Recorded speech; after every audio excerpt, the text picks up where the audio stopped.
Hello everyone, welcome back to the OG RAV4 channel. I'm Omar and today I have something very special for you all. I will be comparing two first generation Toyota RAV4s. You already know mine. This is Midnight, a 1995 RAV4 imported from Japan.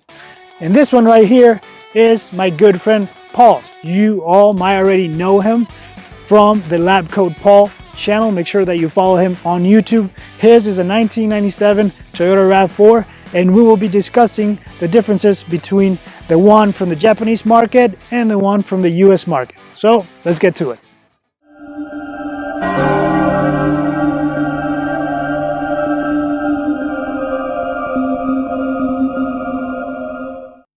Let's start at the front of the cars. Both US and JDM versions came with glass headlights. Paul installed the slightly newer headlights from the 98 to 2000 facelift model that has separate high and low beam bulbs. The side marker lights in the US version are almost twice as long as mine. My RAV4 still has the original glass headlights. You'll also notice that the grille on my JDM is different from the one in Paul's. My RAV4 also came equipped with an aftermarket bull bar when I bought it. I'll leave a link in the description to a website where you can get one. You will notice that the side view mirrors in the US version are considerably bigger. Paul's mirrors have more surface area from top to bottom, giving them a more circular shape. My Midnight's mirrors are quite a bit smaller from top to bottom. However, both US and JDM versions come with manually foldable mirrors. Japanese editions also came equipped with wind deflectors from the factory. Let's take a look at the rear of the vehicles. For the most part, both versions are very much the same. Paul's version is the base trim level. He installed pinstripe tape around his taillights, which makes them look a lot cooler. He also installed an aftermarket tow hitch in his RAV4 to haul his dirt bike around. My Midnight does not come with rear side markers like Paul's. This is probably due to safety regulations in the US.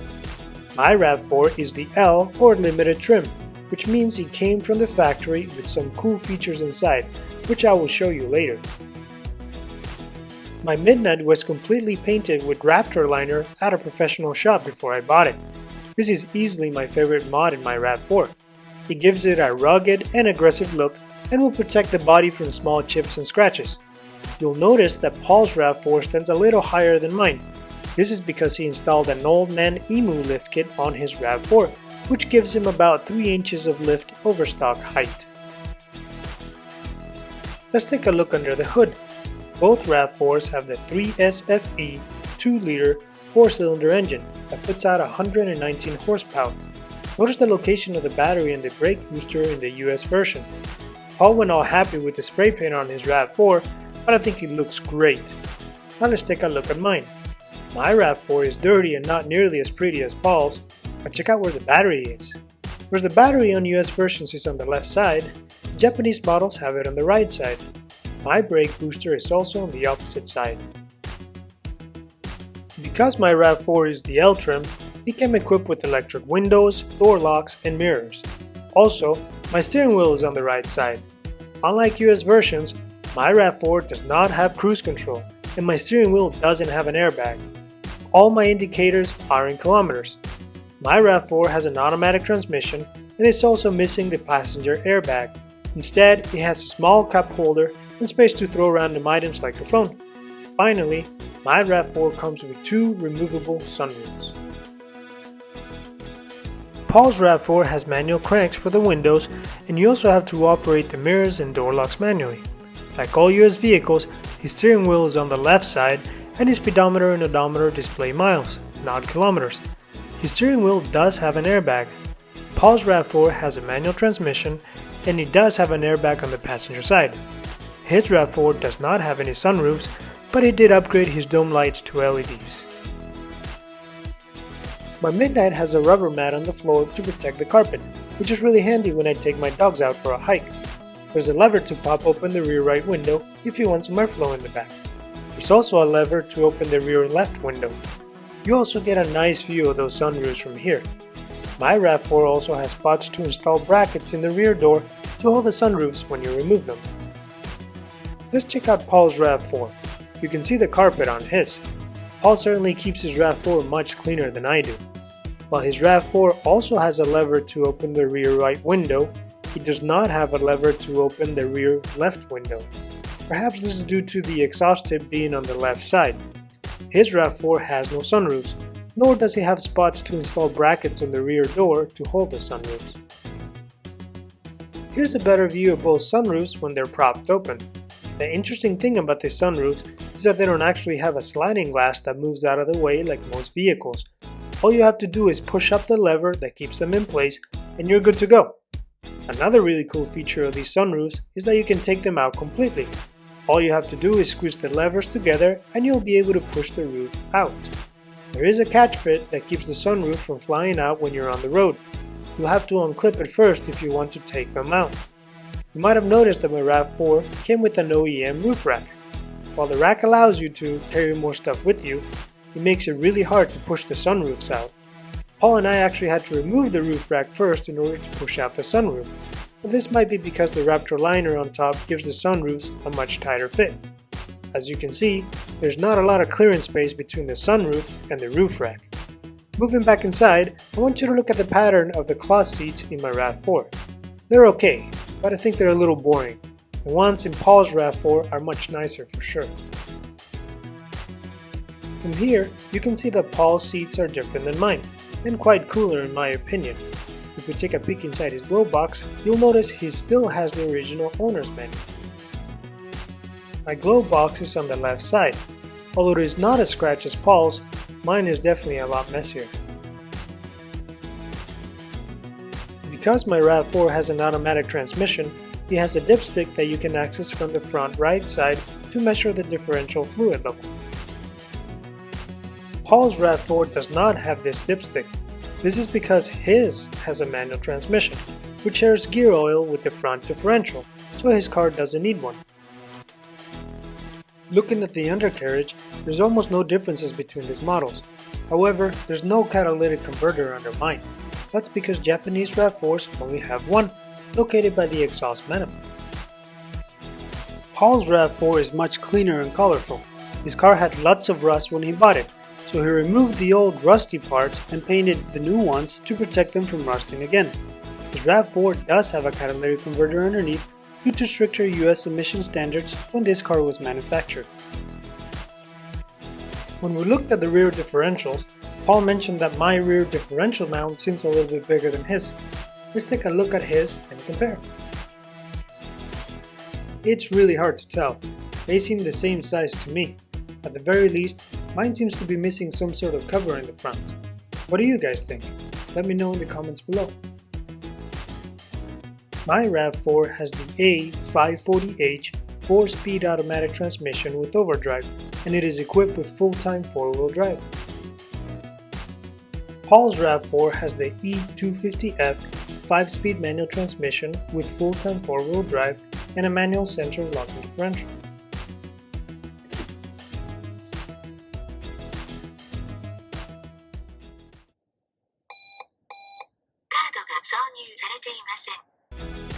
Alright, so you just heard a very nice Japanese lady talking to you over there.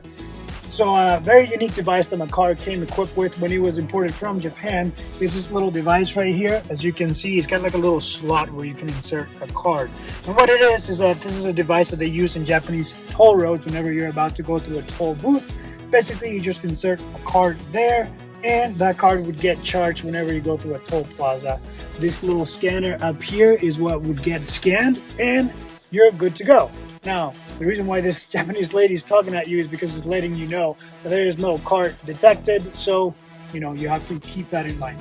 Another unique feature that this Japanese RAV4 model has that doesn't come equipped with the US models is, and I'll let you listen to it, when you put it in reverse, it reminds you that you're about to go backwards so that you don't forget. Another difference under the hood I forgot to point out. My JDM RAV4 comes equipped with an additional set of halogen parking lights that illuminate the main headlight assembly.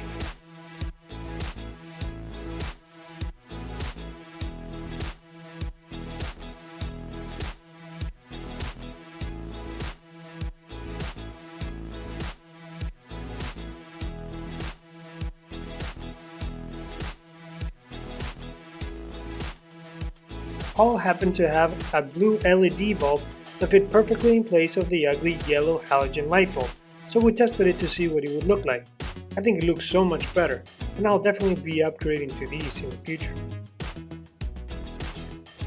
Paul's RAV4 also has a parking or position light, but the light comes from the front turn-in signal markers instead of the main headlight assembly. Lastly, I wanted to show you the different stickers that come in the US versions that are not found in the Japanese models. Paul's RAV4 has 4 stickers under its hood.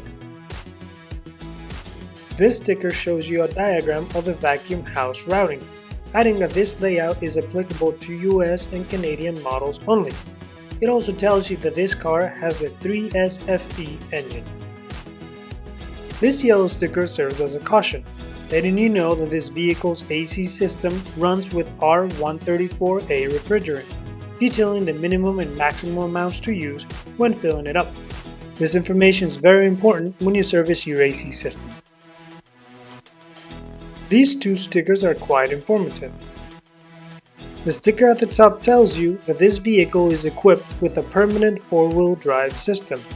It also cautions you about the proper way of testing such a system. This is one excellent way to tell if your RAV4 is equipped with 4-wheel drive or not. The sticker at the bottom is required on all US vehicles, which corroborates that the vehicle complies with all EPA regulations that were applicable in the year the car was manufactured. It's important to note that the sticker clarifies that this vehicle emission system conforms to all federal and Canadian regulations, but not with California emission standards. The state of California has stricter emission standards.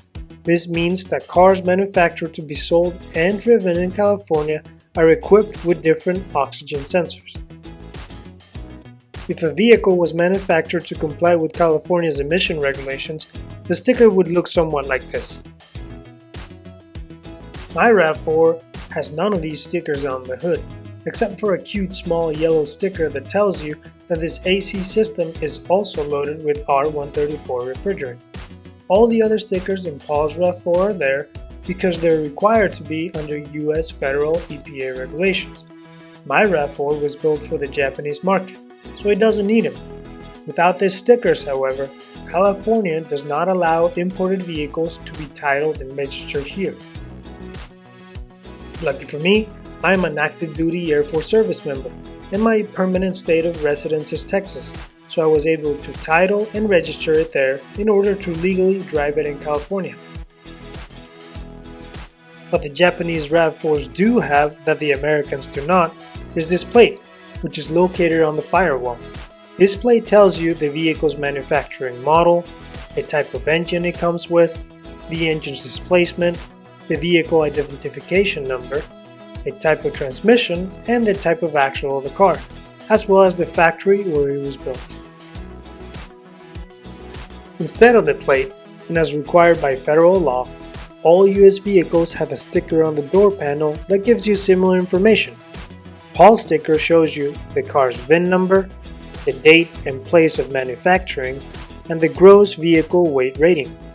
Most importantly, this sticker stipulates that the car conforms with all applicable federal motor vehicle safety and theft prevention standards that were applicable when the vehicle was manufactured. Obviously, my RAV4 doesn't have that sticker. Instead, it has these 2 other stickers.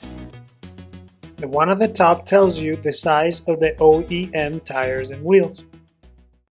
The one at the bottom was placed there by a Japanese shop that states what kind of oil they used when they did an oil change. Thank you guys so much for watching. Hopefully by now you know the differences between the Japanese version and the US version of this first gen Toyota RAV4s. If we missed any, please be sure to let us know in the comments below. Also, if you want to check out more videos of Midnight, go and check out the OG RAV4 channel. And if you want to learn more about Paul's RAV4, go and check out his channel, Lab Coat Paul. He's got a lot of great repair videos there. Thank you guys, and we'll see you in the next one. If you enjoyed this video, please like and share it. Be sure to subscribe to the channel and ring the bell. We would appreciate your support. Until then, guys, thank you very much.